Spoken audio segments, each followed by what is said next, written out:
Pregação, o que há de especial nisto? Por que nós gastamos tanto tempo com pregação? Porque boa parte do nosso culto é centrada na pregação. E talvez você pense, bem, nós estamos em uma época moderna, onde a informação, a comunicação é mais objetiva. Então, no máximo, são 140 caracteres para você escrever alguma coisa no Facebook. As pessoas não gostam de ler textos longos. E você vai à igreja, vai a um estudo bíblico, e aí tem uma pessoa que passa boa parte do tempo falando. E algumas pessoas dão a impressão que é um monólogo. Só ela fala, não há muita participação. Talvez você ache até mesmo um tanto monótono quando o pastor começa a pregar. E a pergunta então é, o que há de especial nisto? Por que nós insistimos tanto nessa prática? O que os irmãos acham? Ela é chata mesmo? Nós somos retrógrados e vai continuar assim? Será que é isso? O que há de especial na pregação? Por meio da pregação é que nós cremos. Vou passar o microfone aqui, à medida que vocês forem participando. Pode passar para trás, se quiser. Se você quiser dar a sua opinião também, fica à vontade. O que os irmãos acham? O que há de especial na pregação? A apresentação do Evangelho e do próprio Cristo. É através da pregação que nós obtemos conhecimento de Deus e da sua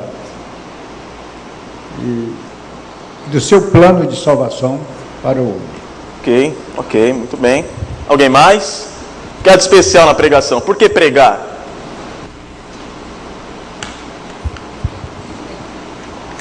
Os irmãos lembram até agora o que já foi dito aqui.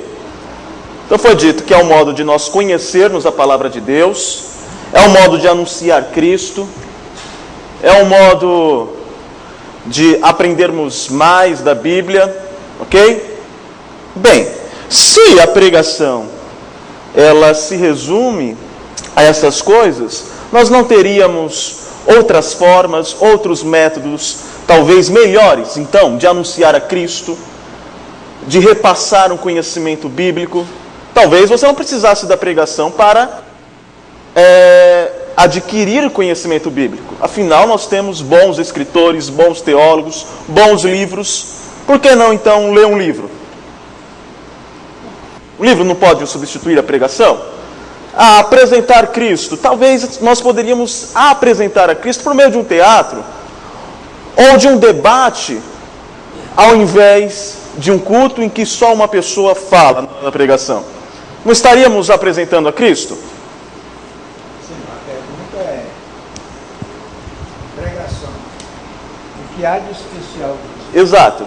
Então, o que há de especial nisso?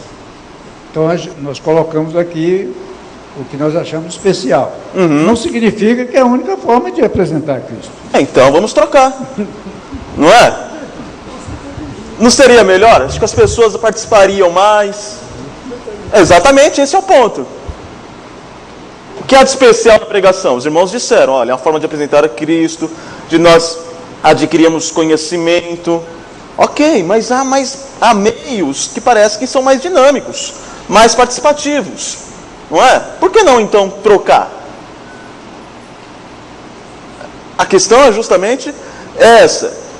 Então, hoje, nós vamos falar sobre este tema, pregação, o que há de especial nisto, por que a igreja insiste em pregar a palavra de Deus. E eu tenho aqui uma estrutura do estudo de hoje, para você entender para onde nós vamos. Quando você convida alguém para passear, acho que a primeira coisa que a pessoa deve saber é para onde ela vai. E se ela tiver um mapa em mãos, ela fica mais segura. Então esse é o nosso mapa, que é o esboço do estudo de hoje. Nós temos a introdução, estamos tentando quebrar o gelo aqui. Os irmãos estão expondo suas ideias quanto à pregação. Talvez seja até um tema que desperte algumas curiosidades ou te deixe até mesmo confuso. Puxa vida, ele está questionando uma coisa tão... que eu nunca nem pensei em questionar. Achei tão... Mas quem sabe, por que não uma outra coisa, uma outra forma de expor a Cristo, de expor a palavra de Deus. Então, fazer a introdução, depois eu vou argumentar. E esse argumento, ele se baseia em 3 pilares. Primeiro, Deus fala. Eu adoro esse efeito, que ele fica pingando, olha lá, de novo. Primeiro, Deus fala. Segundo, Deus se relaciona. E nós vamos ver que na Bíblia, Deus ele se relaciona por meio do falar. Olha que interessante. Há muitas formas de nós nos relacionarmos. Mas, na maioria das vezes, Deus se apresenta se relacionando com o seu povo por meio da fala. Talvez a primeira parte aqui seja um tanto óbvia para você. É claro que Deus fala, eu sempre aprendi isso, eu sempre li na Bíblia. Mas para o povo de Israel não era tão óbvio assim. Era uma singularidade da parte de Deus o fato dele falar. E o terceiro pilar é que a palavra de Deus tem poder. Mas não tem poder como as nossas palavras têm, para ofender, para encorajar. É um poder especial que nós iremos ver. Depois de argumentar, nós vamos concluir, a fim de responder a pergunta, o que há de especial nisto? O que há de especial na pregação?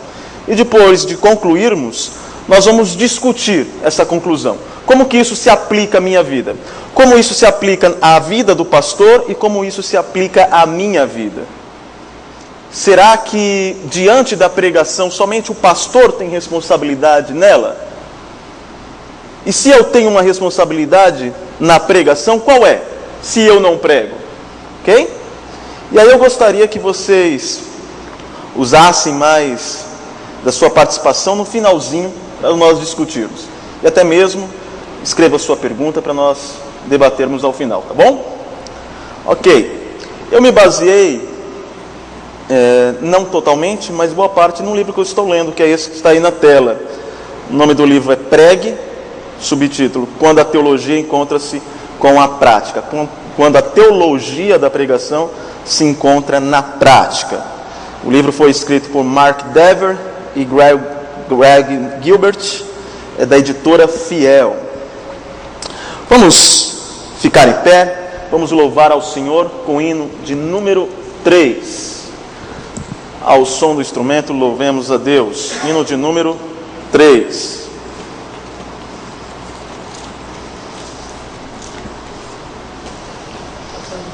A igreja em adoração.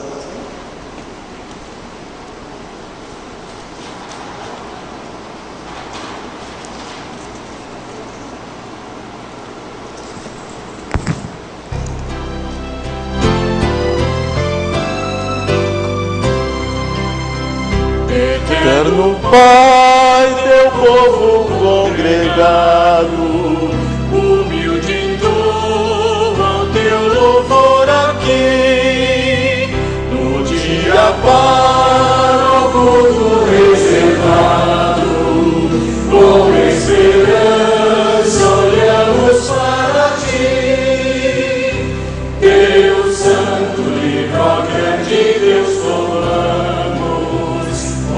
singela e reverente amor, e como atentos filhos procuramos ciência na palavra do Senhor.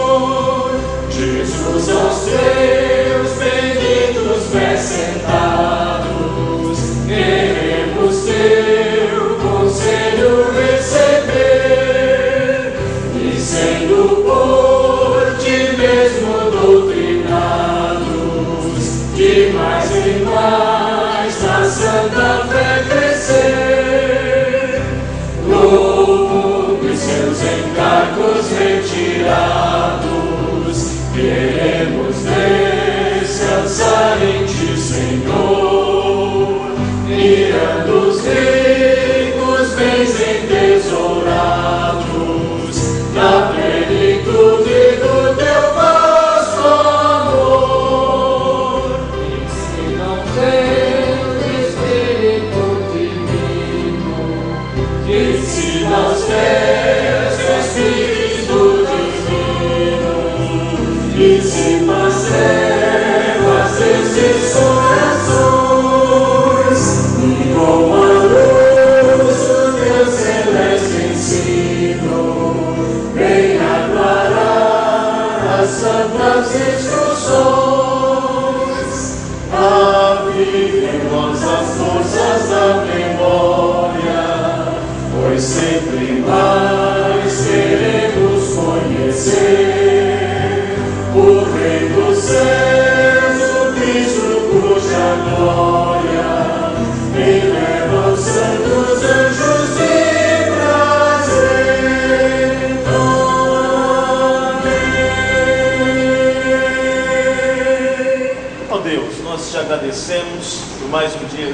Senhor nos concede, e pedimos a tua bênção sobre estes que aqui estão, que o Senhor nos ilumine e que possamos ter momentos de aprendizado, de comunhão, onde a tua palavra será exposta e nós cremos no poder dela, como instrumento do teu Santo Espírito, para transformarmos a imagem de Cristo Jesus.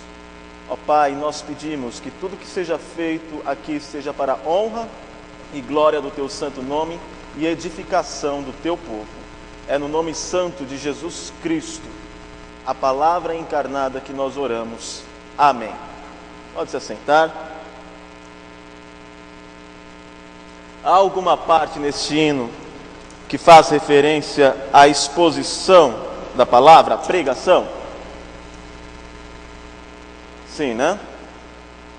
Eu sei que vocês estavam olhando a letra em cima. Se alguém estiver com o inário, verá aqui na primeira estrofe: Eterno Pai, teu povo congregado, humilde entoa o teu louvor aqui.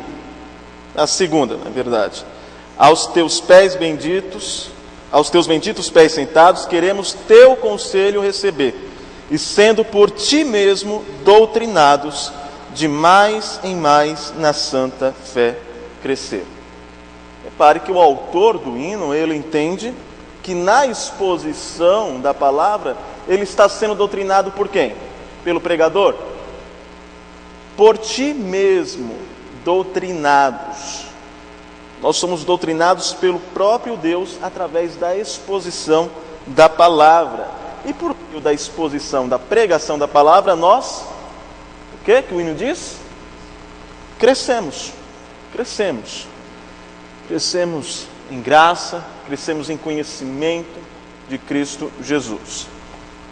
Ok, então por que pregar? Qual o objetivo da pregação?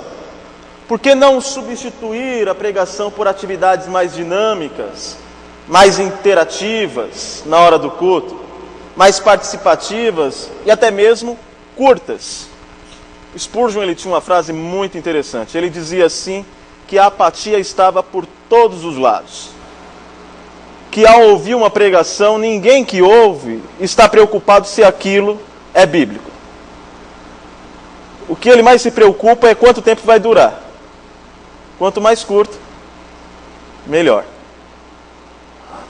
Então ele diz, as pessoas não estão tentando distinguir se aquilo que está sendo pregado é a palavra de Deus. Talvez você, não sei se você conheceu alguém ou já passou pela experiência de ir à igreja por ir, ou para satisfazer um grupo de pessoas, até mesmo seus familiares, como aquela história do marido, né, que não gostava de ir à igreja, e a mulher ia sempre, e um dia ela ficou doente, e ele falou assim, olha, hoje eu não vou à igreja, hoje é domingo, mas eu não vou à igreja, eu vou ficar aqui cuidando de você. Ela, não, eu estou bem, eu consigo ficar sozinha em casa, pode ir, eu me cuido. E aí ele ficou um tanto frustrado, mas pela insistência da esposa foi à igreja, ficou o tempo todo ali no culto, ele voltou, meio ainda sem saber o que tinha feito direito, mas aliviado, porque cumpriu com a exigência da esposa, e ela perguntou, então, gostou do culto? Foi bom? Como foi? O que você achou? Eu falei, foi bom, graças a Deus. E ela falou assim, o pastor falou sobre o que na pregação? Aí ele falou sobre o pecado. Ela, ok, e o que ele falou sobre o pecado? Não sei, eu acho que ele é contra. Ele pegou pouca coisa, né? E talvez ele tenha saído aliviado dali, né? Mas ele não fez muito efeito para a vida dele, né? Então por que pregar? Qual o objetivo da pregação? Será que, para evitar esse tipo de constrangimento que este homem passou, uma mensagem mais interativa, participativa, curta, não seria melhor? Porque se a intenção é nós adquirirmos conhecimento, por que não ler um livro, assistir vídeos, ouvir mensagens em áudio, que você tem controle? Não gostei, eu troco. Não está demorando muito, eu encerro. acho que até a maioria das pessoas hoje são mais inclinadas a isso, né? A participar de algo em que ela tem controle. Participação, ou ela pode encerrar ou continuar. Por que não trocar? Bem, nós vamos argumentar aqui que Deus tem um propósito com a pregação. A primeira coisa, que é daquele argumento que eu falei, que nós vamos introduzir, depois argumentar, o primeiro pilar do argumento é que Deus fala. O Deus da Bíblia é totalmente singular e totalmente digno de nossa adoração. E uma das evidências mais importantes é que Deus fala. Você diz, mas não acrescentou nada. Eu sei disso. Afinal, achamos isso bastante normal. O fato de Deus falar não nos impressiona. É claro que Ele fala. Que tipo de Deus Ele seria se não falasse? Afinal, Ele falou com Abraão, com quem mais? Jacó, Isaac, né? Primeiro Abraão, Isaac, Jacó, Moisés. E os profetas, por diversas vezes, declaravam, assim diz o Senhor. Então isso não é novidade para a gente. Talvez a informação no slide seja uma informação desnecessária. Bem, o que é óbvio para você, nem sempre foi assim. Para os israelitas, o fato de que Deus lhes falava era incrível. Não era nada normal para eles. Por quê? Os israelitas, eles viviam numa cultura com vários deuses, vários ídolos. E muitos acreditavam que estes deuses eram reais. Mas nenhum desses deuses falavam. Olha que interessante. Na cultura em que Israel estava inserida, era anormal para aquelas pessoas um Deus que falava. Eles acreditavam, eles criam em outros deuses. E esses deuses não falavam, isso era muito normal para eles. O anormal é um Deus que fala. Olha que interessante. É que a gente parte de nós mesmos para interpretarmos a Bíblia, né? Estamos tão acostumados com algumas afirmações que nós nem paramos para pensar que aquelas pessoas estão num mundo diferente e que não estavam acostumadas com as mesmas informações que nós temos hoje. Então, dentre todos os deuses que eles tinham ali como opção, apenas um falava. E este Deus era Jeová, era Yahvé. Só o Deus de Israel falava. Abra sua Bíblia aí, já vai vendo quem está com o microfone, a sequência, que nós vamos ler essas 4 referências. A primeira está em Isaías capítulo 41, versículo 7. Abra sua Bíblia lá. Isaías 41, versículo 7. Nós vamos alternar entre esses dois capítulos, Isaías 41 e Isaías 44. O que diz lá em Isaías 41, versículo 7? Quem estiver com o microfone, por gentileza, leia. Assim o artífice anima ao ourives, e o que alisa com o martelo ao que bate na bigorna, dizendo da soldadura, está bem feita. Então, com pregos, fixa o ídolo para que não oscile. Eu cometi um erro a selecionar esse texto, perceba agora, que nós devíamos começar a partir do versículo 6.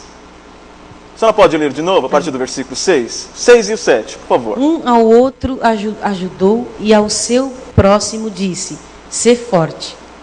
Assim o artífice anima ao ourives, e o que alisa com o martelo ao que bate na bigorna, dizendo da soldadura, está bem feita. Então com pregos fixa o ídolo para que não oscile. Eu corrigi e pedi para ler o versículo 6, porque o versículo 6 é muito lido em algumas situações em que os irmãos querem pregar ou falar sobre comunhão. Está escrito aqui, a um ao outro ajudou e ao seu próximo disse, ser forte. É isso que nós devemos dizer uns aos outros, ser forte. Mas isso aqui não é nada bom. A Bíblia diz que um ao outro ajudou, e quem são esses dois? O artífice e o ourives. São dois idólatras se ajudando. para fazerem o quê? Um ídolo. Então, adorar. E aí os irmãos, olha lá, vamos lá, ser forte, um ao outro tem que ajudar, tal, etc. Mas o contexto está dizendo uma outra coisa. Está falando sobre dois idólatras. E eles se ajudam. E eles pegam, o artífice anima ao ourives, que dá o molde, né? É aquele que vai trabalhar com a matéria-prima. E alisa com o martelo, bate na bigorna, dizendo da soldadura. E aí ele vê se está bem feita. Então com pregos, fixa o ídolo para que não oscile. O que Deus está fazendo aqui por meio do profeta, se referindo aos ídolos? Ele está fazendo o quê? Ele está zombando. Ele está ridicularizando dos ídolos. Repare que Deus não é nada politicamente correto. Na nossa época é uma ofensa. Puxa vida, o Deus de Israel está zombando da religião do outro. É o que ele está fazendo. E você vai ver textos mais duros, como o 44, versículo 15 ao 17. Mas repare, irmãos, quem está fazendo isso é Deus, ele não te deu essa autorização, não. É o próprio Deus que faz. Isaías 44, versículo 15 ao 17. Tais árvores servem ao homem para queimar. Com parte de sua madeira se aquenta e coze o pão. E também faz um Deus e se prostra diante dele. Esculpe uma imagem e se ajoelha diante dela. Metade queima no fogo, e com ela coze a carne para comer. Assa e farta-se, também se aquenta e diz: Ah, já me aquento, contemplo a luz. Então, do resto faz um Deus, uma imagem de escultura. Ajoelha-se diante dela, prostra-se e lhe dirige a sua oração, dizendo: Livra-me, porque tu és o meu Deus. Interessante, né? Ele está falando, olha que situação mais ridícula.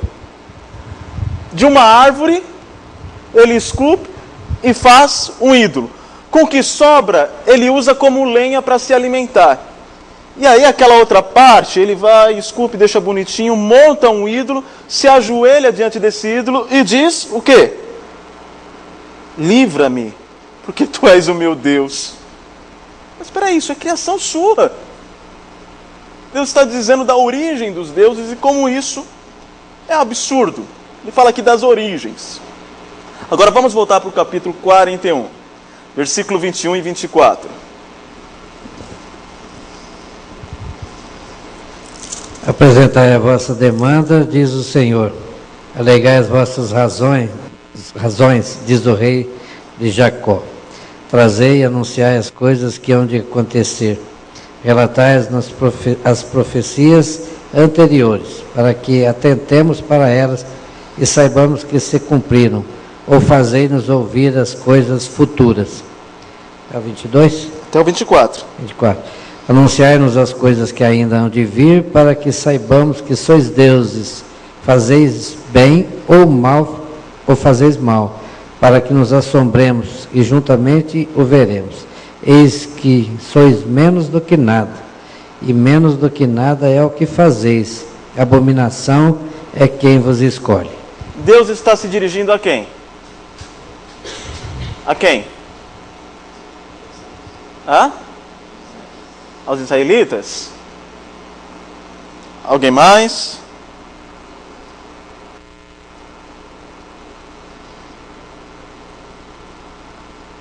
Ele está se dirigindo aos ídolos. E ele lança um desafio aqui. Qual é o desafio aos ídolos? Apresentai a vossa demanda. Vamos discutir. Alegai as vossas razões, diz o rei de Jacó. Trazei e anunciai as coisas que hão de acontecer. Vocês podem dizer o que vai acontecer? É como se ele estivesse conversando com os ídolos, com as imagens. Relate as profecias.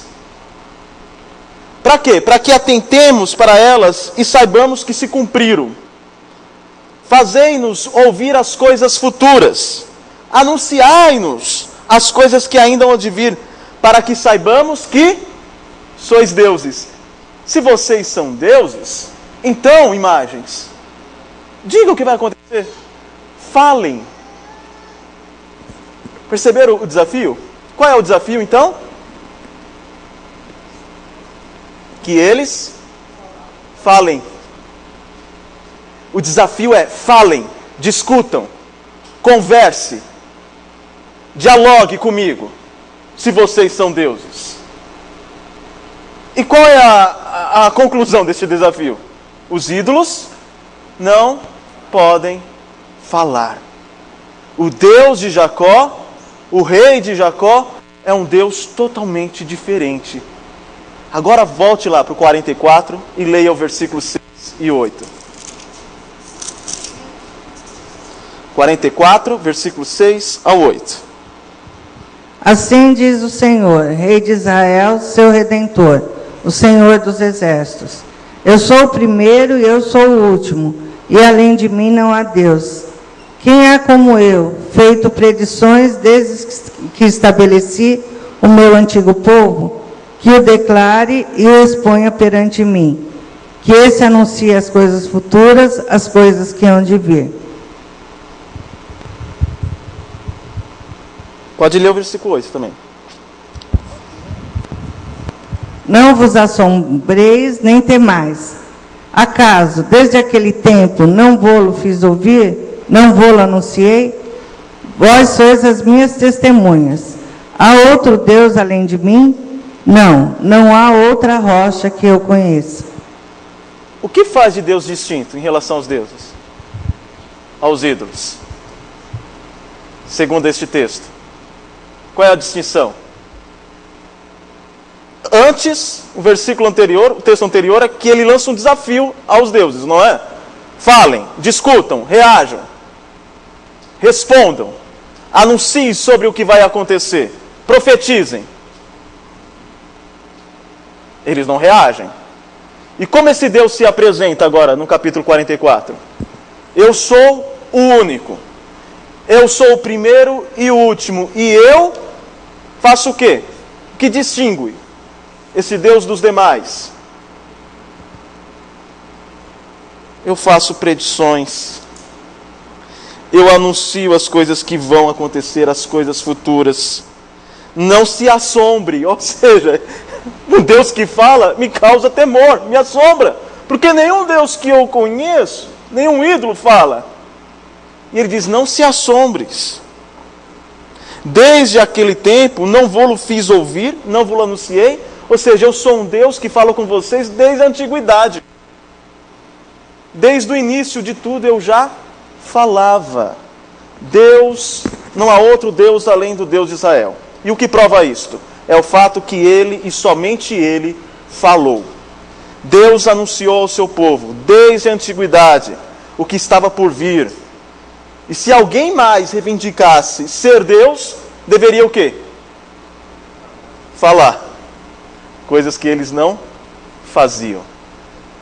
Olha, o que é tão óbvio para nós, Deus fala, para os israelitas não. E como não era óbvio, Deus usava isso como argumento para mostrar a sua singularidade em relação a tudo aquilo de religião que eles conheciam. Dá para entender até aí? Em Gênesis 1, versículo 1, como Deus cria os céus e a terra? Por meio da palavra. Após resgatá-los, o povo, após resgatá-lo, Deus se manifesta ao povo como? Lá em Êxodo 20, versículo 1 ao 2, antes de dar os mandamentos. Qual é a introdução aí dos mandamentos? Êxodo 20, versículo 1 ao 2. Como Deus se apresenta ao seu povo?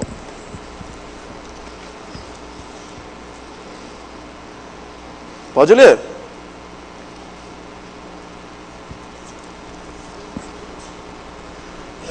Texto que o reverendo Abel pregou, mas foi até o versículo 6. 1 e 2? 1 e 2. Êxodo 20, versículo 1 e 2. Então falou Deus todas essas palavras, dizendo: Eu sou o Senhor teu Deus, que te tirei da terra do Egito, da casa da servidão. Ele resgata o povo. E qual é a primeira coisa que ele faz antes de dar os mandamentos? Ele fala. Ele fala ao povo e diz quem ele é e o que ele quer que o povo seja. No Santo dos Santos, vocês lembram do tabernáculo? A divisão, você tinha a divisão, as duas divisões principais. O lugar santo e o lugar santíssimo, ou Santo dos Santos. Dentro do Santo dos Santos, tinha o quê? Qual era a única mobília que tinha lá dentro? No lugar santíssimo? A Arca da Aliança. E dentro da Arca tinha o quê? As tábuas da lei. E o que eram as tábuas da lei? Era o que Deus tinha falado para Moisés. Era a palavra de Deus. Olha que interessante. A ideia de que Deus queria ser conhecido pelo povo como o Deus que fala. E isso o distinguia de todos os deuses conhecidos da época. Abra sua Bíblia lá em Ezequiel, capítulo 1, versículo 28. E leia o texto. Ezequiel 1, versículo 28.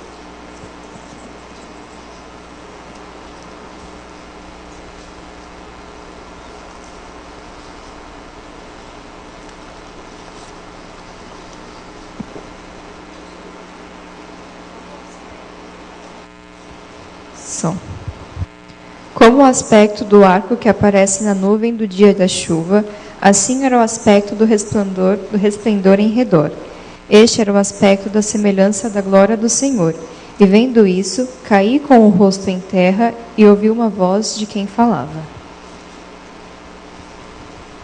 O que tem de interessante aí? Você tem a glória de Deus, mas ele diz, eu ouvi.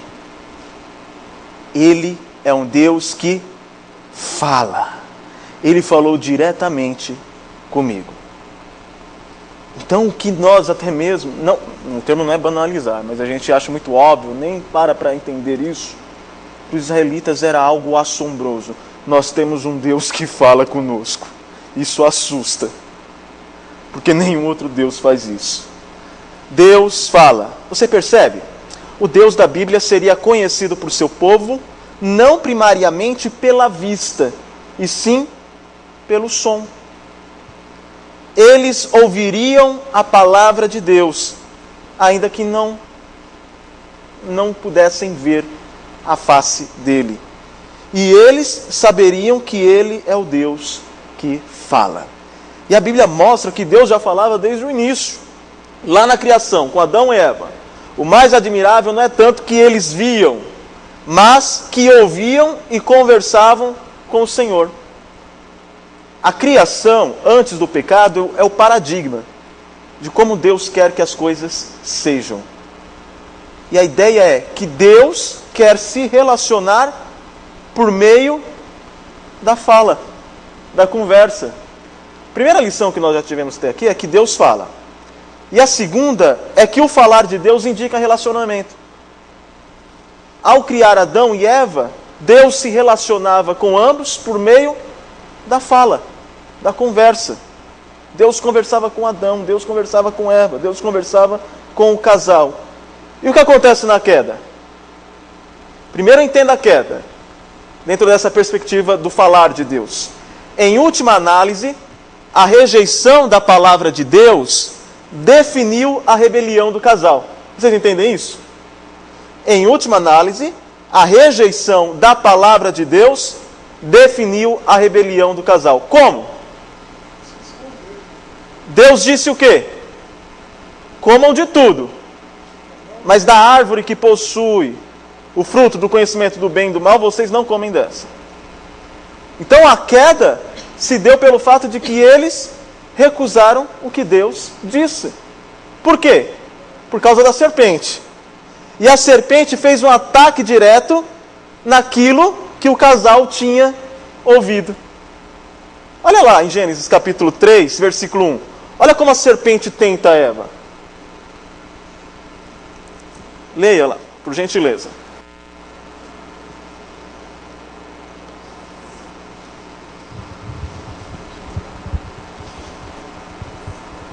É, 3 e 1. Ora, a serpente era o mais astuto de todos os animais do campo que o Senhor tinha feito. E esta disse à mulher: é assim que Deus disse: não comereis de toda a árvore do jardim? Olha que interessante. O que a serpente está fazendo? Ela está deturbando o que Deus disse. Não é o que Deus mostrou, é o que Deus disse. E quando Satanás vai tentar Jesus no deserto, vocês lembram como Satanás faz isso? Ele tenta Jesus por 3 vezes. E como que ele tenta? Usando o que Deus disse. A mesma estratégia, tentando deturbar o que Deus disse. Se jogue do pináculo. Não está escrito? Deus não disse que aos seus anjos darão ordem para que te proteja? Ele está deturbando o que Deus disse. E como Jesus responde? Com a interpretação correta do que Deus disse. Deus se relaciona por meio do falar. O pecado foi a rejeição do que Deus disse. Foi aceitar a interpretação deturbada da serpente. Satanás tentou a mesma coisa com Jesus, mas Jesus interpretou corretamente o que Deus diz. Deus então, depois do pecado, desistiu de falar com o homem? Não. Ele ainda busca se relacionar por meio da sua palavra, por meio do falar. Deus não emudeceu, mas escolheu um povo desde a eternidade para se relacionar com ele por meio da sua palavra. E quando ele escolhe esse povo em Abraão, que seria o pai de uma grande nação, em que toda a terra seria abençoada através dele, Deus fala com Abraão. Ele começa se relacionando, falando com Abraão. E Abraão diz: olha, eu escutei uma voz, alguém falou comigo, e esse alguém é Deus. E ele pediu para eu sair dessa parentela. E eu, que não tenho condições de ter filho, ele me prometeu um filho, e eu acredito nessa palavra. Deus é o Deus da palavra. E o relacionamento de aliança de Deus com a nação recém-redimida, depois que ele liberta os hebreus de lá do Egito e forma aquele povo composto de escravos anteriormente, ele fala com o povo. Leia lá em Deuteronômio 32, versículo 46 e 47. Então nós temos aqui uma nação recém-redimida.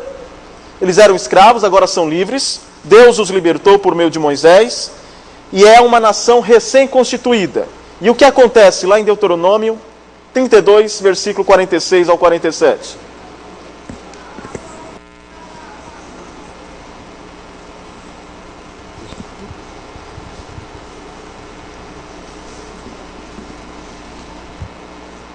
Encontraram? Sim. Quando eu afiar minha espada refulgente e a minha mão empunhá-la para julgar, eu me vingarei dos meus adversários e retribuirei àqueles que me odeiam. Embeberei as minhas flechas em sangue, enquanto a minha espada devorar carne, o sangue dos mortos. É o Deuteronômio 32, versículo 46 e 47. Me falaram que era do 40. Tá. Deturbaram o que o senhor ouviu. Foi minha amada aqui. Mas não foi a serpente, graças a Deus. Tá bom? Deuteronômio 46. 46 e 47. Disse-lhes: guardem no coração todas as palavras que hoje lhes declarei solenemente, para que ordenem aos seus filhos que obedeçam fielmente a todas as palavras desta lei. Elas não são palavras inúteis, são a sua vida. Por meio delas, vocês viverão muito tempo na terra da qual tomarão posse do outro lado do Jordão.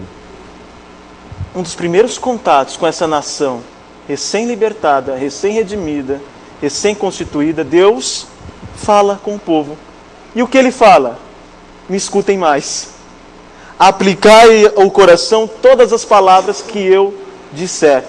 Escrevam isso. E ensinem as minhas palavras para os vossos filhos. Porque estas palavras não são inúteis, não são vãs. São palavras de vida. Para que vocês vivam bem. Interessante, não? Ele é um Deus que fala. Ainda quanto à redenção, perceba algo muito importante que às vezes passa despercebido por nós. 1 Samuel 3, versículo 7. E outra pessoa já abra em João 1, versículo 1, e depois Hebreus 1, versículo 1 e 2. Por ora, leiamos 1 Samuel 3, versículo 7.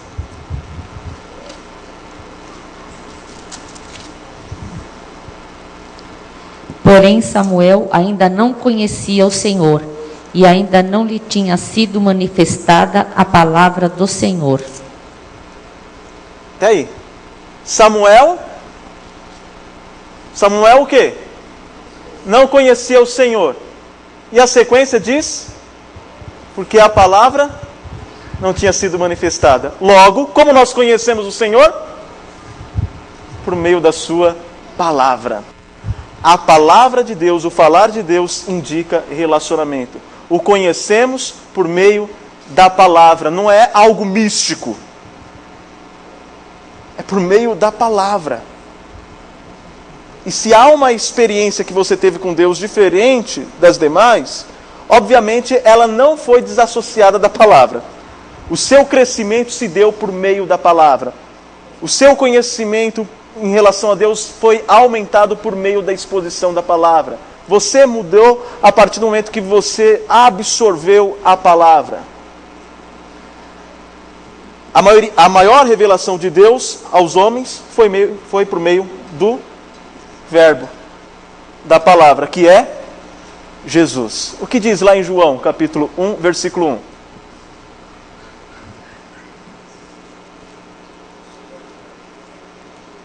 Esse, vocês já sabem de cor, não?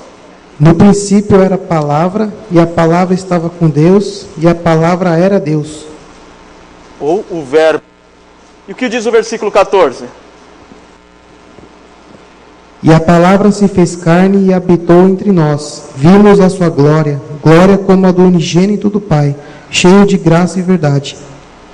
Deus se manifestou aos homens por meio de Cristo. E Cristo é a palavra, é o que Deus é. É o próprio Deus.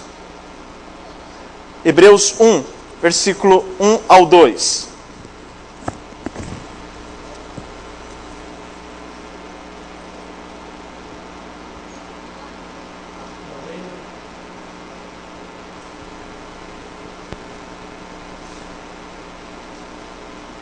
Havendo Deus antigamente falado muitas vezes e de muitas maneiras aos pais pelos profetas, nestes últimos dias a nós nos falou pelo Filho, a quem constituiu o herdeiro de todas as coisas e por quem fez também o mundo. Deus fala plenamente por meio de Cristo. E nós examinamos as Escrituras para conhecer a Cristo. A Bíblia não salva ninguém. Quem salva é Cristo. Ela aponta para quem tem o poder da salvação, que é a verdadeira palavra, o Verbo encarnado, Jesus Cristo. Fala plenamente. O cumprimento de tudo aquilo que foi prometido, tudo aquilo que Deus já falou por meio dos profetas lá no Antigo Testamento, tem a sua consumação na pessoa de Cristo Jesus. É como se toda a revelação que é progressiva, né, vai passando com o tempo, ela tem a sua conclusão, a sua definição, a sua consumação no próprio Cristo. É como se Deus dissesse, é isso que eu quero de vocês, é isso que eu espero de vocês, é o que eu fiz por vocês, tudo isso está em Cristo Jesus. Então, três coisas, ou melhor, duas coisas que aprendemos até aqui. Que Deus fala, e isso não era normal para os israelitas, e por diversas vezes ele se apresenta como distinto de todos os ídolos, porque ele é o Deus que fala, diferentemente dos deuses falsos. E o falar de Deus indicava relacionamento. Samuel não conhecia Deus, porque não havia sido manifestada a palavra de Deus. É por meio da palavra que Deus se relaciona. E em terceiro lugar, o poder desta palavra. Palavras têm poder. Palavras podem curar, ou desanimar, ou edificar. Bendizer ou amaldiçoar. Não estou falando que tem poder no sentido assim que você está amaldiçoado, aí você passa aí na rua e é atropelado. Não é nesse sentido. É que a palavra ela tem esse poder de ofender. E quando você fala mal de uma pessoa, isso magoa, isso causa efeitos nela. Não sobrenaturais, mas efeitos emocionais, psicológicos. Certamente é verdadeiro dizer que nossas palavras têm poder nesse sentido. Entretanto, outra coisa totalmente diferente é dizer que a palavra de Deus tem poder. Ela tem poder não é apenas porque ela nos estimula, porque ela nos exorta, porque ela nos consola. É mais do que isso. Tem um poder, digam aí, o poder da palavra de Deus. Para gerar fé, os decretos de Deus, consolar sim, mas algo que nós já citamos. Desculpa, não entendi. Criar. Lembra? O poder criador da palavra? Pela fé, olha o que o autor de Hebreus capítulo 11, versículo 3 diz. Pela fé entendemos que foi o universo formado pela palavra de Deus, de maneira que o visível veio a existir das coisas que não aparecem. Uma vez um professor meu, já falecido, mas ele falou quando estava vivo, calma. Deixa eu acertar as coisas aqui. Sou presbiteriano, não acredito nessas coisas não. Antes de falecer, ele havia dito que era algo espantoso para ele entender e se lembrar pouco antes de pregar à igreja que ele estava pregando a mesma palavra que teve poder para criar e trazer todas as coisas à existência. Ele era instrumento dessa palavra. A palavra de Deus que possibilitou toda a criação é a palavra de Deus que é pregada aos domingos por um pregador fiel às Escrituras. O poder da palavra. Deus disse, haja luz. E por várias vezes você vai ver Deus chamando todas as coisas à existência. Haja isso, haja aquilo. O poder criador da palavra. A Bíblia também fala da palavra de Deus como o sopro de Deus. Gênesis 2, versículo 7, é mais do que transmitir ar àquele boneco inanimado, que depois foi conhecido como Adão. Porque por diversas vezes a expressão sopro de Deus aparece na Bíblia como sinônimo de palavra. Então, Gênesis 2, versículo 7 diz que Deus soprou no homem e o homem viveu, fez alma vivente. Agora veja lá, Salmo 33, versículo 6. Salmo 33, versículo 6.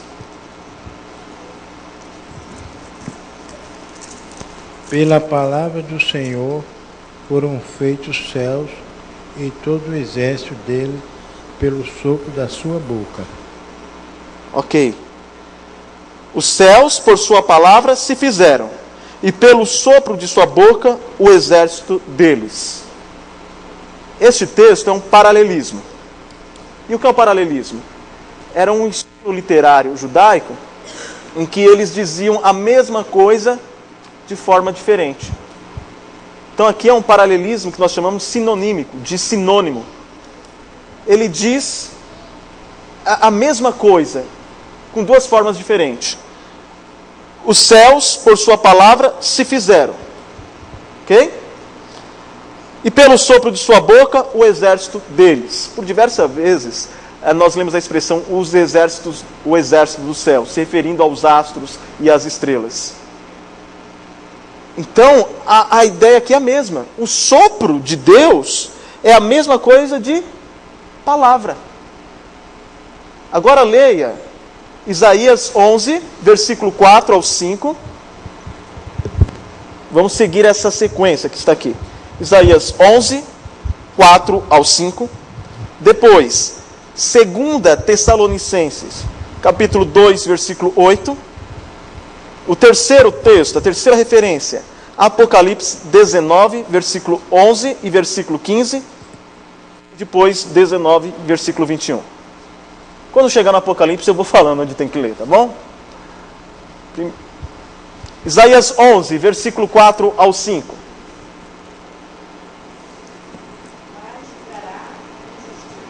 Tá ligado o microfone? Quem está com o microfone?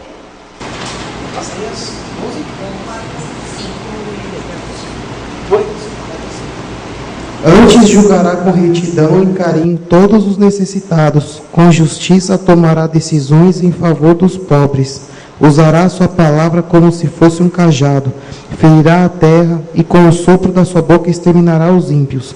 A justiça será como uma faixa em seu peito e a lealdade em seu cinturão. Julgará com justiça os pobres, decidirá com equidade a favor dos mansos, ferirá a terra com a vara da sua boca e com o sopro dos seus lábios. Aqui é uma metáfora.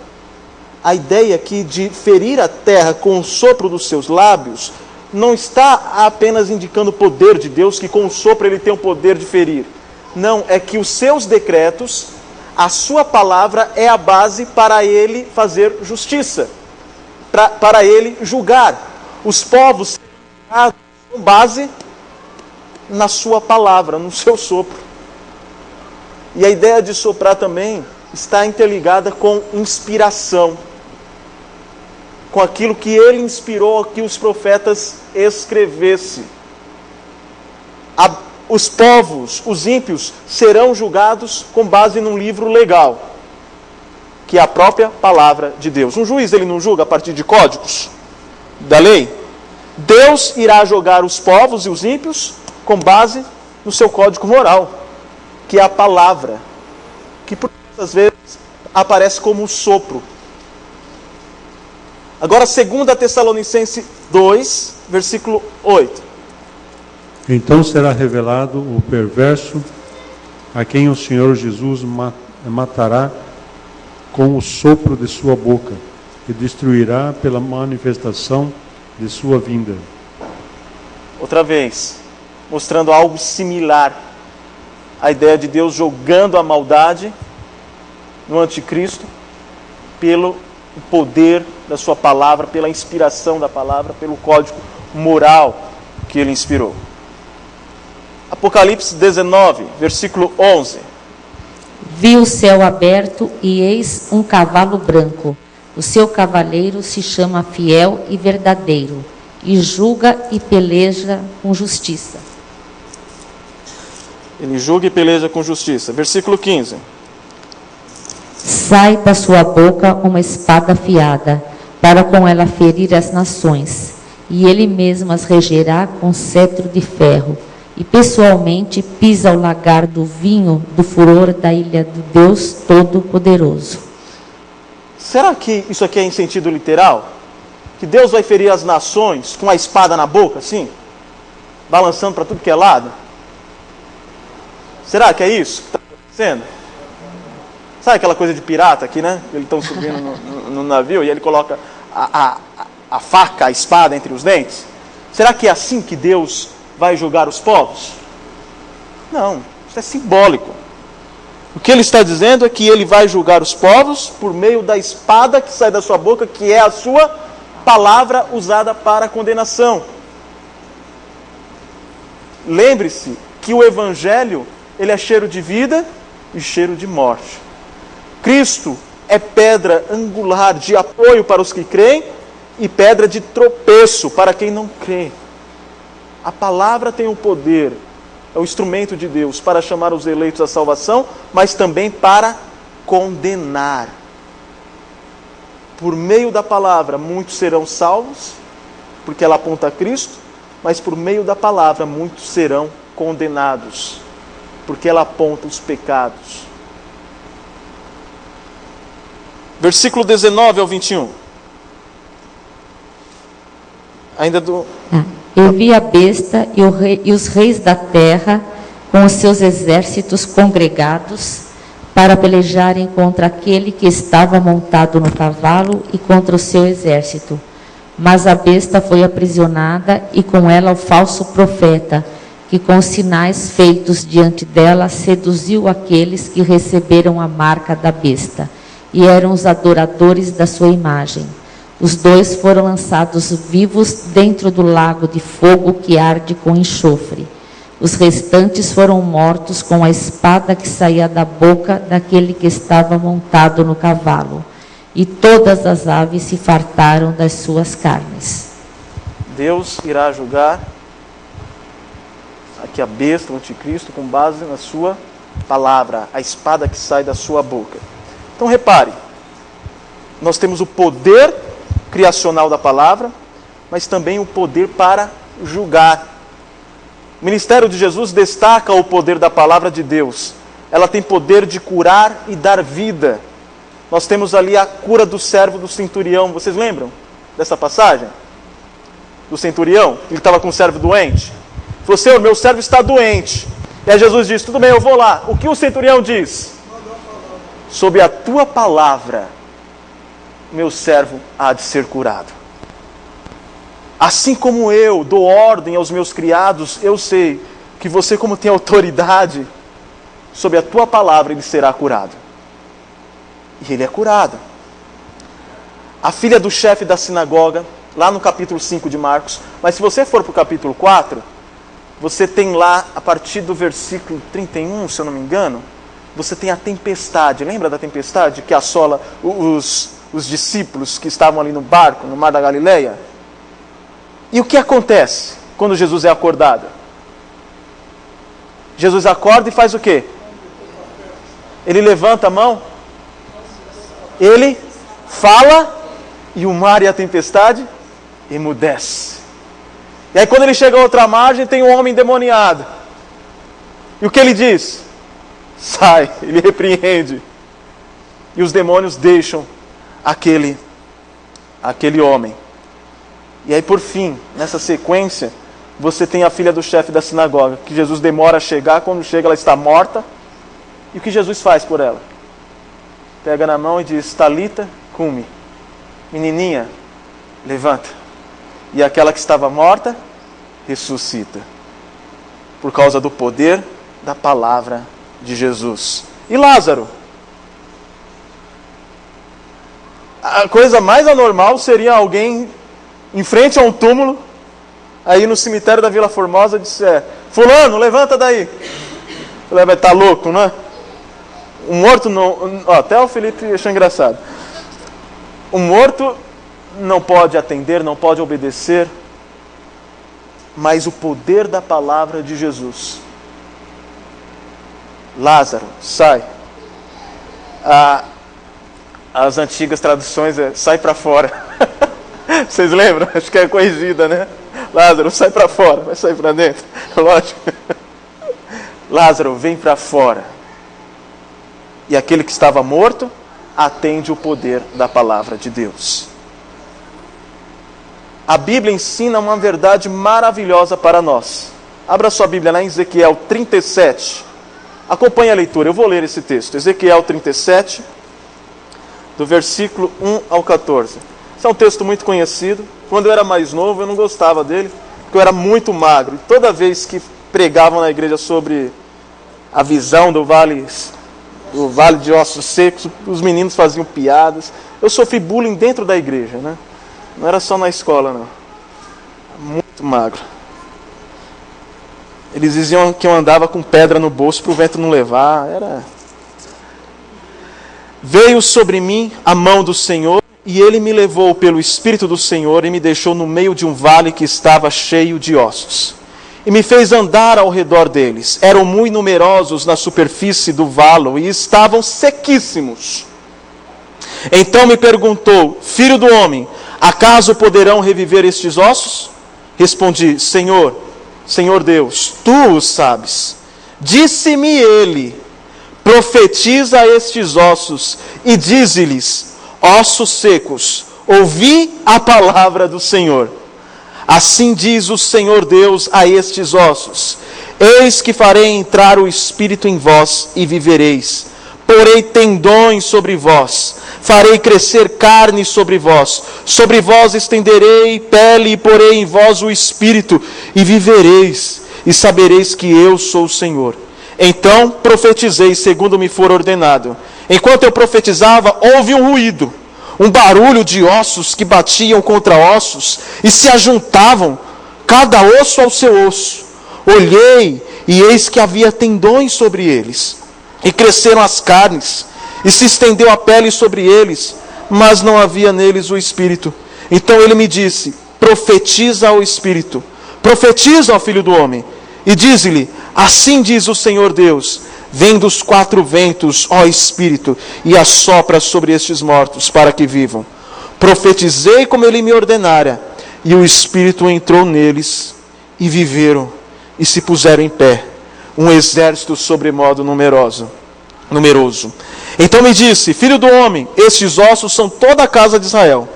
Eis que dizem: os nossos ossos se secaram, e pereceu a nossa esperança, estamos de todos exterminados. Portanto profetiza e diz-lhes: assim diz o Senhor Deus, eis que abrirei a vossa sepultura e vos farei sair dela, ó povo meu, e vos trarei a terra de Israel. Sabereis que eu sou o Senhor, quando eu abrir a vossa sepultura e vos fizer sair dela, ó povo meu. Porém em vós o meu Espírito, e vivereis, e vos estabelecerei na vossa própria terra. Então sabereis que eu, o Senhor, disse isto, e o fiz, diz o Senhor. Aí você lê lá em Efésios capítulo 2, ele vos deu vida, estando vós mortos em delitos e pecados, nos quais andaste outrora, segundo o curso deste mundo, segundo o príncipe da potestade do ar, segundo as nossas próprias inclinações pecaminosas. Nós estávamos mortos espiritualmente, mas pelo poder da palavra, nós tivemos vida. O poder da palavra para criar, para julgar, o poder da palavra para dar vida ao homem morto em pecado, alienado de Deus. A Bíblia ensina uma verdade maravilhosa para nós. Quando Deus cria e dá vida, Ele o faz por meio de sua palavra. E é por isso que nós vemos vários textos aqui, quem quiser eu vou até passar o slide, que fala sobre o poder da palavra de Deus. Abra lá em 1 Tessalonicenses 1, versículo 2 ao 5. E depois 2 Coríntios capítulo 5, versículo 20.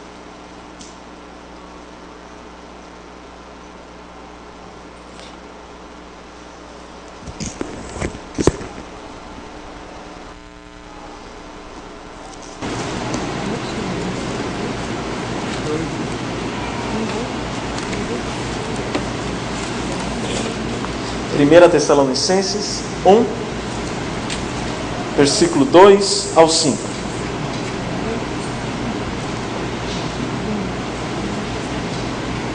Pode ler? Pode ler.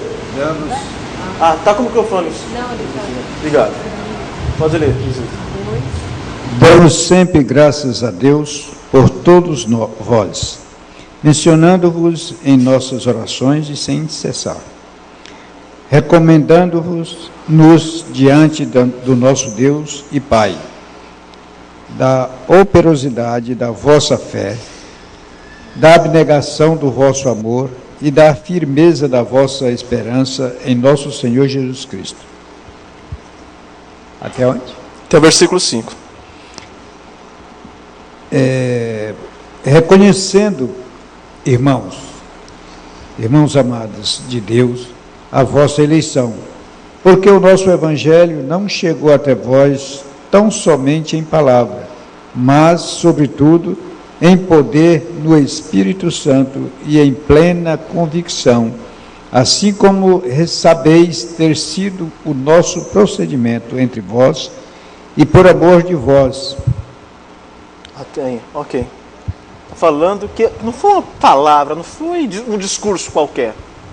Era a palavra de Deus, com o poder do Espírito, para transformar, para adequar aquele povo à imagem de Cristo Jesus, para que houvesse de fato obras, que eles vivessem na luz. Agora 2 Coríntios, capítulo 5, versículo 20.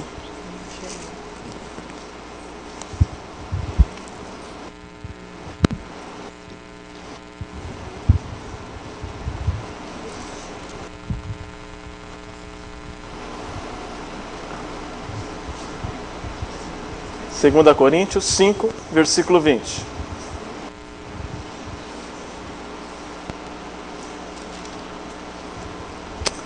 De sorte que somos embaixadores em nome de Cristo, como se Deus exortasse por nosso intermédio.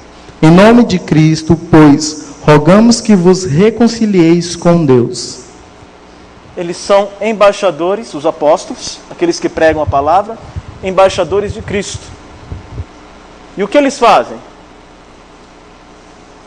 que isso significa?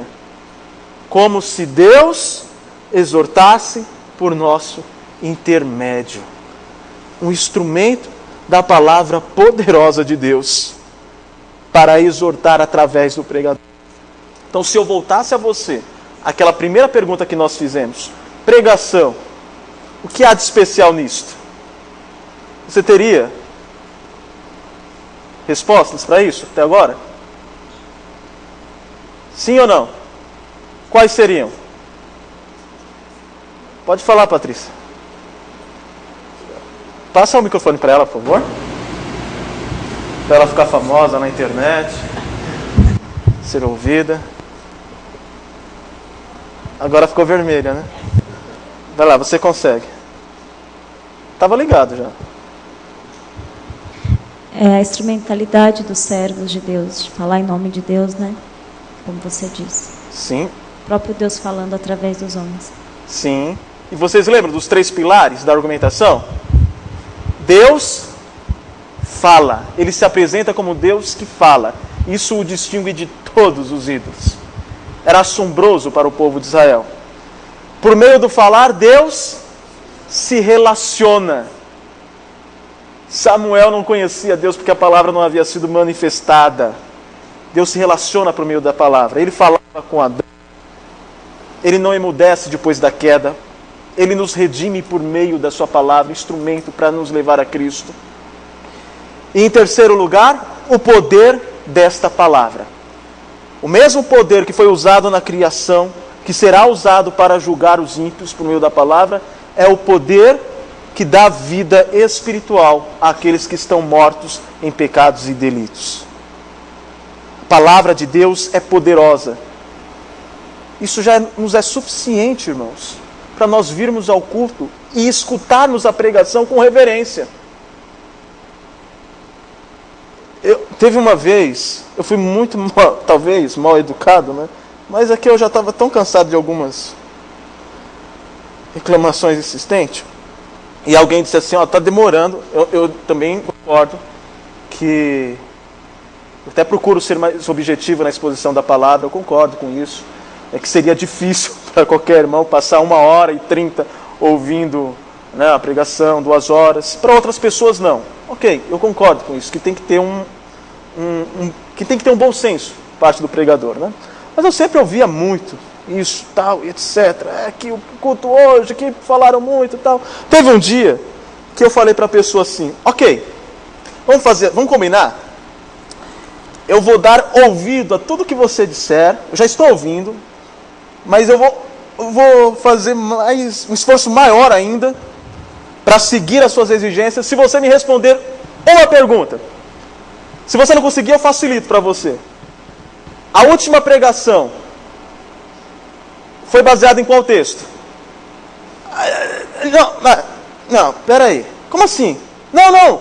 Você está reclamando que demorou muito. Então você ouviu, né? Foi baseado em qual texto? Eu não lembro. Eu falei, tá bom, vou facilitar. A última pregação que você se lembra foi baseada em qual texto? Não lembro. Meu irmão, então o problema já não é nem mais com o pregador, mas é com quem ouve, que não tem discernimento do que a palavra de Deus representa. É Deus falando, é Deus se relacionando, é o poder de Deus agindo por meio da pregação. E aí eu parto para a conclusão para nós discutirmos. Então, Deus fala, por isso há pregação. Uma pessoa falar a palavra de Deus, enquanto outras a ouvem, é uma representação da graciosa autorrevelação de Deus e de nossa salvação como um dom. Deus falando em amor aos seres humanos, em qualquer tempo, é um ato de graça. Parece que a gente não percebe isso. Não o merecemos e nada contribuímos para isso. O ato de pregar é um símbolo poderoso dessa realidade. Que realidade? Da graça de Deus. Falando com pecadores, chamando pecadores ao arrependimento.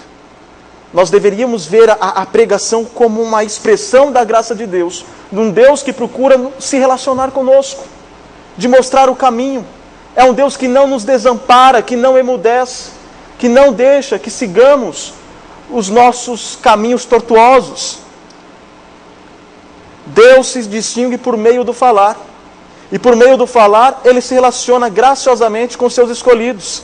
Negar isso é negar o próprio Deus e recusar-se a relacionar-se com Ele. Percebam as implicações. Deus se relaciona, por isso há a pregação. Por isso ela é importante. Pregação é uma proclamação categórica do apelo de Deus para que pessoas se reconciliem com Ele. É por meio da proclamação das Escrituras que pessoas recebem a Jesus e, consequentemente, recebem a Deus. A pregação é uma mensagem imperativa procedente do trono de Deus, que diz: reconcilie-se com Deus por meio de Jesus. Então Deus se relaciona, por isso há a pregação. Ele se relaciona por meio da palavra. A palavra é poderosa, por isso que há a pregação. É porque se distingue pelo falar, se relaciona por meio da palavra e através dela cria e dá vida pelo seu poder, que a pregação é essencial. A pregação ela é central. Aqui são vários textos que nos mostram Neemias pregando, os levitas ensinando as pessoas os textos mais difíceis da palavra de Deus. Você vê Jesus pregando, expondo as Escrituras, quando o menino já aprendendo e discutindo as Escrituras, e depois ele ensinando, pregando num barco, pregando na planície, na grama. E você vê em Atos várias expressões mostrando que os apóstolos pregavam, expunham a palavra de Deus dia a dia. Só vou ler aqui um texto aqui, eu posso até encontrar aqui aleatoriamente, Atos 19, 8, por exemplo. Repare.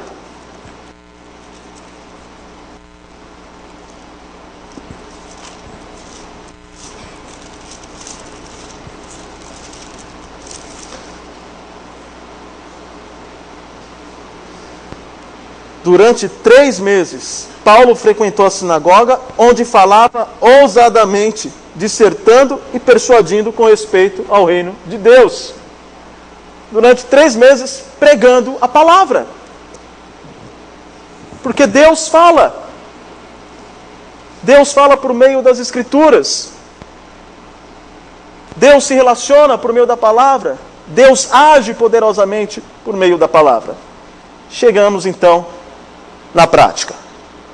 A primeira aplicação, um tanto óbvia, é aos pastores. Os pastores devem se engajar na pregação da palavra de Deus. Se nós assumirmos aqueles 3 pressupostos, logo os pastores devem se engajar na palavra de Deus.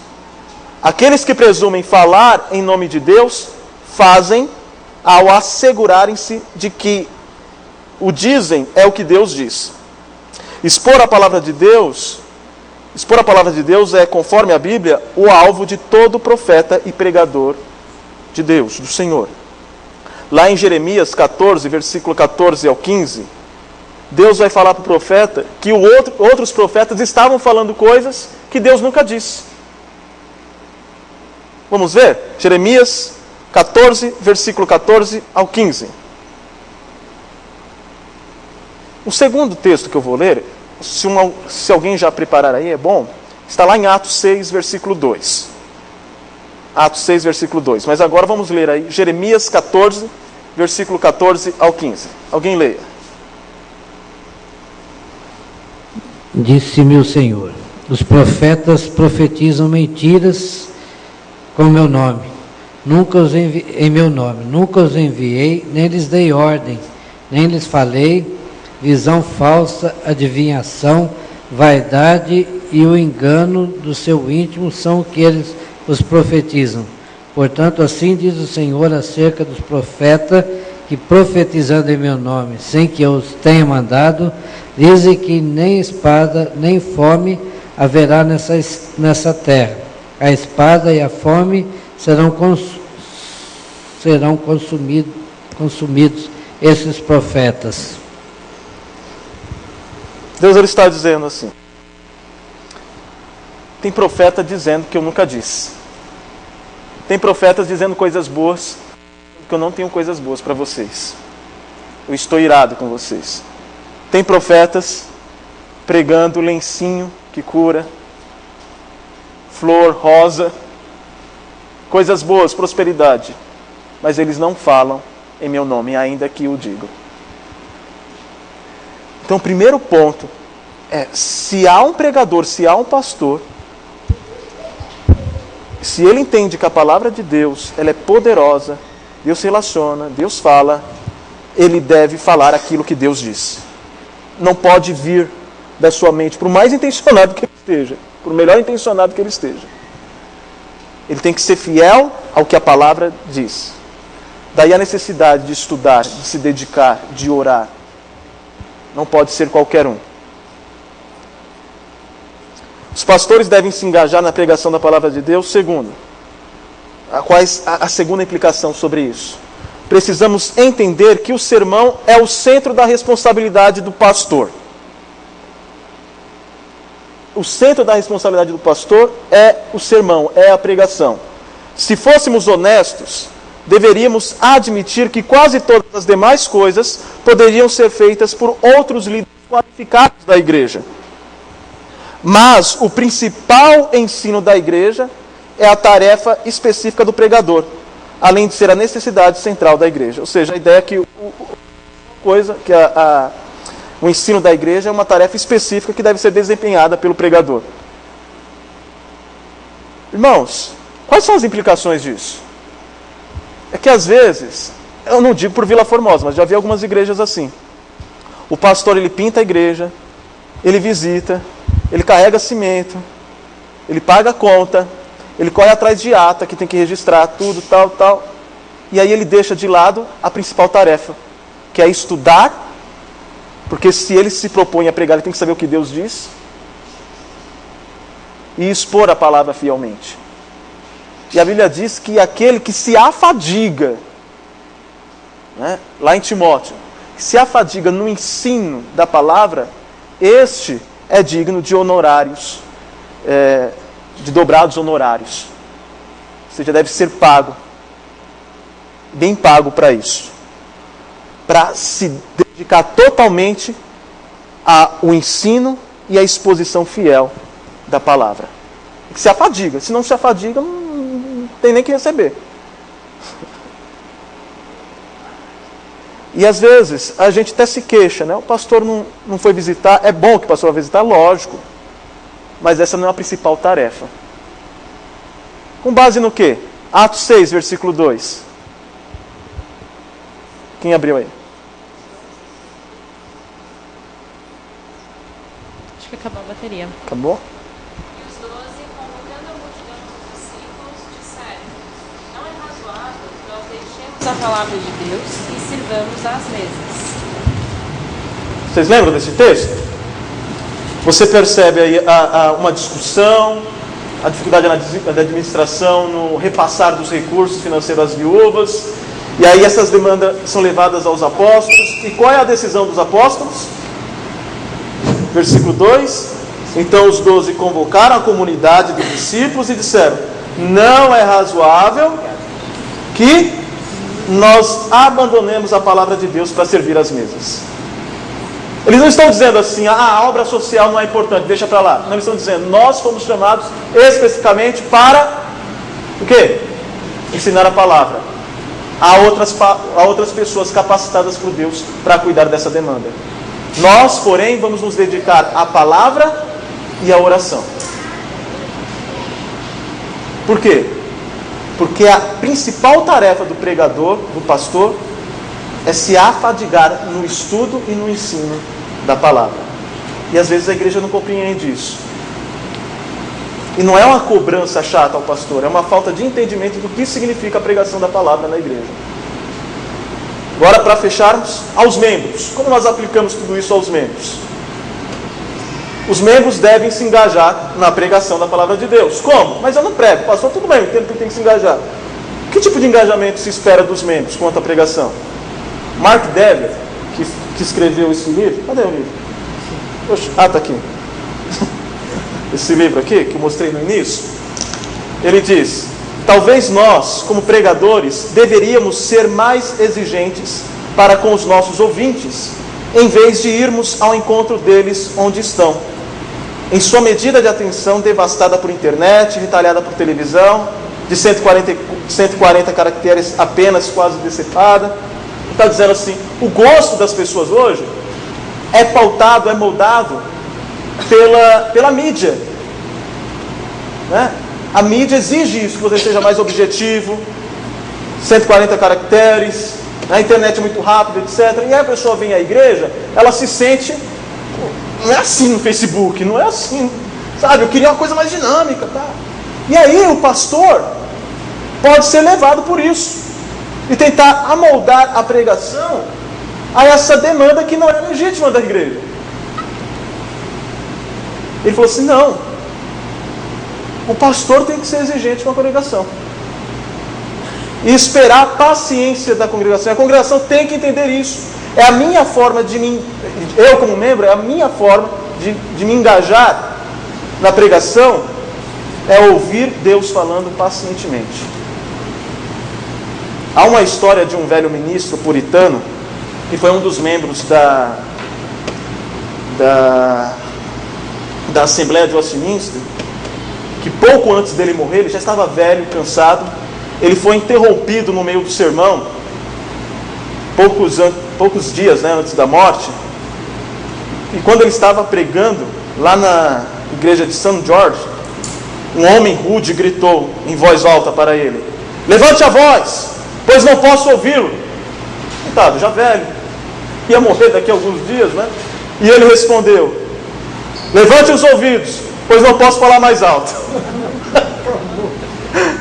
E isso mostra que a exigência não tem que vir apenas dos membros, mas do pastor em relação aos membros também.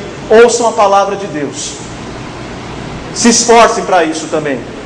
Vocês não são consumidores, porque a gente, né, assume essa cosmovisão capitalista de que somos consumidores, espectadores, e eu dou o dízimo para ser entretido. E não estou gostando. Esse pastor nem conta umas piadas legais. Afinal, nenhum pastor conta, né? As piadas nossas é tudo sem graça. Eu admito isso. Então, tem que ter uma exigência também. A igreja tem que se engajar no ministério da pregação. Isso não significa, Mark Dever continua, que devemos pregar sermões pobres e dizer-lhes que têm a obrigação de ouvi-los. mas significa que talvez devamos ensinar os crentes que Deus colocou sob nosso cuidado o fato de que eles precisam labutar em ouvir sermão, assim como nós labutamos em prepará-los e pregá-los. Outro puritano, Thomas Watson, disse: quando chegamos a ouvir a palavra, devemos pensar em nosso íntimo. Vamos ouvir a voz de Deus através desse pregador. Não é que o pastor vai, de qualquer jeito pregar. Não, o pastor ele tem que se dedicar para aprender, estudar e repassar o sermão. E a igreja também tem que se dedicar em ouvir. É um trabalho mútuo. Para o pregador, há poucos barulhos mais encorajadores do que o barulho de páginas da Bíblia na congregação, quando ele anuncia o seu texto. Ele deve obter ânimo disso, mais do que dos sons de aprovação pelo que está dizendo durante o sermão. Essa é uma frase de um puritano. E a última frase aqui do D.A. Carson, ele diz: uma congregação fiel extrairá pregação fiel de seu pastor.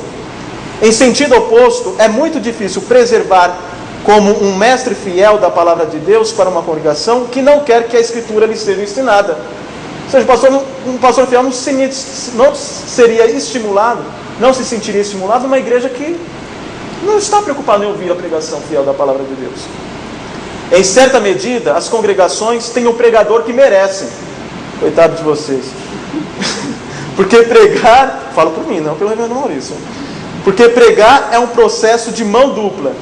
A atitude do pregador e a atitude da congregação tem de se unir numa fome humilde pela palavra de Deus.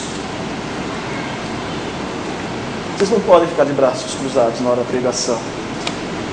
Mas tem que ter uma labuta, não de querer, mas de ouvir, de se concentrar. De lembrar de todos aqueles pressupostos que nós já colocamos aqui. Os irmãos entendem? Compreendem? Às vezes nós não percebemos essa necessidade que há em nós de labutarmos para ouvir a palavra de Deus, que nos esquecemos que Ele é um Deus que fala, Ele é um Deus que se relaciona por meio do falar, que a palavra dele é poderosa. É por isso que há tantas reclamações. Por fim, queremos que os membros de nossas igrejas cresçam em maturidade. Isso é muito bom, porque quanto mais maduro, menos briguinhas, menos discussões sem propósito, menos frustrações e decepções na vida. Queremos vê-los aprendendo a amarem mais a Deus, a amarem mais a seu Filho, Jesus, a amarem mais uns aos outros em Cristo. Queremos vê-los espiritualmente vivos. Isso é o que a palavra de Deus faz quando é pregada. Ela dá vida, convence, encoraja, desafia e produz fé. E se você negligencia esse meio de Deus de fazer tudo isso, como será a sua saúde espiritual? Alguma pergunta? Vocês separaram alguma pergunta? Algo que não ficou claro? Alguma colaboração? Reflexão? Thelma? Eu queria saber como vocês escolhem ter uma noção, não. Se cada igreja faz a sua, se você é inspirado pelos membros, como é que sai? Uma escolhe, né? Não há nada definido. Por exemplo, a igreja presbiteriana não tem uma regra para se escolher o sermão. As formas mais convencionais, normais de uma escolha de um sermão é verificar a necessidade da igreja, o momento que ela está passando, né? Se adaptar a datas especiais que chama você a reflexão. Por exemplo, Natal é impossível você não expor um texto relativo a esse tema, como Páscoa, etc. Ou até mesmo alguma coisa que pode ter acontecido lá fora e leva a igreja a levantar dúvidas, tal, etc. E há também outros meios, e eu gosto muito o meio que o reverendo Maurício adota. As pregações em Vila Formosa, elas são baseadas no calendário litúrgico. O calendário litúrgico, ele tem 3 partes principais. A primeira parte, ela começa em setembro e vai até dezembro. Ela não começa no início do ano, ela começa em setembro e vai até dezembro. Esta parte nos fala do anseio do povo de Israel pelo Messias.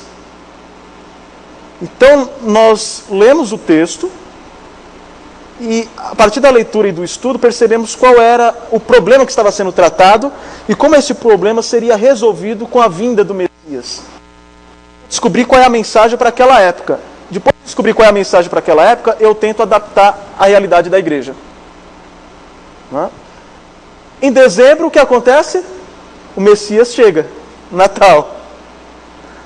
Então, em janeiro, nós começamos a falar do ministério do Messias, que vai até abril. Então, nós falamos sobre o batismo de Jesus, sobre o ensino de Jesus, a morte e ressurreição. Fecha-se o ciclo em abril, e depois da morte e ressurreição de Jesus, qual é o evento extraordinário que acontece na igreja? A descida do Espírito Santo, lá em Atos capítulo 2. Então nós começamos a pregar nas epístolas, para mostrar como Deus quer que uma igreja cheia do Espírito Santo viva no mundo. E aí, este ciclo começa em abril e termina em setembro e começa tudo de novo. O reverendo Maurício faz isso melhor do que eu. Então, eu estou tratando do ministério de Jesus, não significa que eu vou ficar repetindo sermões de um ano atrás. Eu falei do ministério de Jesus quando ele ensinou por meio das parábolas. Ok. Agora, esse ano, se eu falei das parábolas pregadas, vista lá em Lucas, esse ano, né, em Mateus, eu posso falar sobre o ensino do reino, não é? Sobre os milagres de Jesus, sobre os encontros de Jesus. A Bíblia é exaustiva, né? Sempre vai ter um texto para nós tratarmos. Então, existe uma estrutura que determina o que nós vamos pregar, mas ela não se repete ao mesmo tempo, né? Deu para entender? É muito bom a irmã fazer esse tipo de coisa, entender que nós seguimos uma lógica, que não é aleatório, né? Ainda que eu não vejo problema nenhum de uma outra pessoa, né, escolher baseado em outras demandas, né? O próprio culto como um todo, né, ele visa dar uma única mensagem, né, desde da oração, dos hinos, né, que cantam. Exato. Até a pregação. Então a primeira coisa que a gente faz é qual é o texto que nós vamos pregar, o que o texto diz, qual é a ideia principal desse texto e o que o texto diz sobre essa ideia principal. Quando eu sei disso, aí que eu vou fazer a liturgia. Porque todos os textos lidos na Bíblia, que vocês leem no culto, todos os hinos cantados devem fazer referência e reforçar a ideia principal que será exposta no sermão. E também a pastoral. A pastoral, na maioria das vezes, ela está ligada ao sermão e a toda a liturgia. Para manter a pessoa fixa, né, e entender que a centralidade da palavra no culto. Esse é um método organizado principalmente pelas igrejas reformadas mais antigas. Então, irmãos, quando os irmãos virem ao culto, aqueles que não sabiam já sabem que existe uma lógica. E você percebe, se você se esforçar. E às vezes não precisa nem muito esforço, né? Mas foi muito boa a pergunta, para nós expormos aqueles que não sabiam. Alguma outra pergunta? Então, vamos ficar em pé? Vamos ter uma palavra de oração.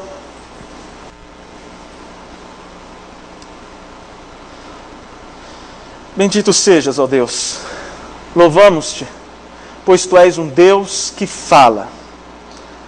Um Deus que se distingue por meio do falar com o seu povo. O Senhor sempre falou com o homem, o Senhor sempre buscou um relacionamento. E ainda quando o homem caiu em pecado, por meio da Tua palavra, o Senhor nos mostrou a redenção. E nos mostrou mais claramente que esta redenção está tão somente em Cristo. Ó Pai, que não negligenciemos a Tua palavra exposta por meio da pregação. Que lembremos que o Senhor, por meio da tua palavra, opera em nossos corações, nos transforma. É necessário que teu povo se concentre e reverentemente entenda que, apesar do instrumento ser falho e pecador, o Senhor, pela tua graça e misericórdia, nos fala através dele. E a autoridade do pregador não está em si mesmo, mas na tua palavra, a qual é a nossa regra de fé e prática, e é poderosa para corrigir, exortar e fazer com que andemos no caminho que te agrada e no caminho que nos trará paz e verdadeira felicidade. Ó Pai, que a tua igreja entenda a responsabilidade que ela tem em se engajar, em se concentrar para aprender e tirar o máximo da exposição da tua palavra. E que os pastores também não negligenciem a grande responsabilidade, a centralidade de sua tarefa, que é a exposição das Escrituras. Que eles se dediquem, de fato, a aprender, a estudar, a labutar em torno da tua palavra, para que fielmente ele exponha, para que haja transformação de vidas, para que teu povo glorifique o teu nome, para que o teu povo descanse aos teus pés e debaixo das tuas mãos poderosas. Que quando os membros desta igreja estiverem saindo daqui, que jamais eles digam que grande pregador nós temos, mas que grande Deus nós temos.